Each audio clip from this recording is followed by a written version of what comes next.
यानंतर एक मोठी बातमी पाहूया। IPS अधिकारी सदानंद दाते यांच्या संदर्भातली बातमी आहे। महाराष्ट्राचे नवे पोलीस महासंचालक म्हणून त्यांची नियुक्ती झालेली आहे। सदानंद दातेंची पोलीस महासंचालकपदी नियुक्ती झालेली आहे।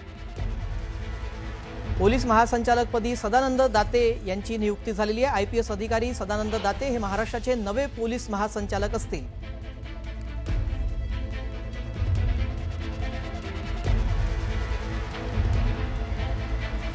या संदर्भात अधिक माहिती जाणून घ्या। प्रशांत बाग आमचे प्रतिनिधी या संदर्भात अधिक अपडेट देतील। प्रशांत, नवे IPS जे अधिकारी आहेत त्यांची पोलीस महासंचालकपदी सदानंद दाते यांची नियुक्ती झालेली आहे।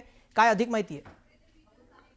आपल्याला माहिती आहे की सदानंद दाते हे 1990च्या तुकडीचे IPS अधिकारी, राष्ट्रीय तपास यंत्रणा अर्थात NIA चे हे आता माजी पोलीस महासंचालक म्हणून केंद्रात प्रतिनियुक्तीवर होते आणि अत्यंत प्रामाणिक, कर्तव्य कठोर अधिकारी म्हणून पोलीस दलात परिचित आहेत सदानंद दाते।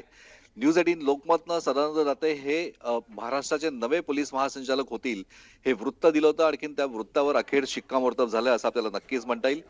दाते हे डिसेंबर 2026 मध्ये निवृत्त होणार असल्यामुळे त्यांना 2 वर्षाचा पूर्ण कार्यकाळ यांना मिळणार आहे। HOFF म्हणून नवीन पदनिर्मिती सुद्धा यंदा पोलीस महासंचालक या पदाकरता झाली। आणखीन त्याचे हे पहिले अधिकारी म्हणून सुद्धा आपल्याला त्यांना म्हणता येईल।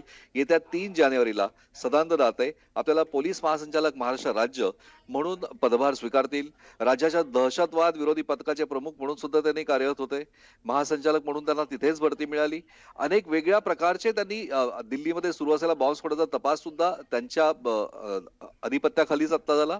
26/11च्या दहशतवादी हल्ल्यात दात्यांनी जीवाची पर्वा न करता दहशतवाद्यांना रोखण्यासाठी जोरदार प्रयत्न केले होते। त्यात ते जखमी सुद्धा झाले होते आणि याच दहशतवाद विरोधात लढण्यासाठी राज्यात स्थापन केलेल्या फोर्स वनची जबाबदारी ही सुद्धा त्यांचीच होती। अर्थात हे त्यांचं अपत्य नवे पोलीस महासंचालक म्हणून सदानंद दाते येत्या 3 तारखेला पदभार स्वीकारतील। जी नक्कीच, धन्यवाद प्रशांत आपण दिलेल्या सविस्तर माहितीसाठी।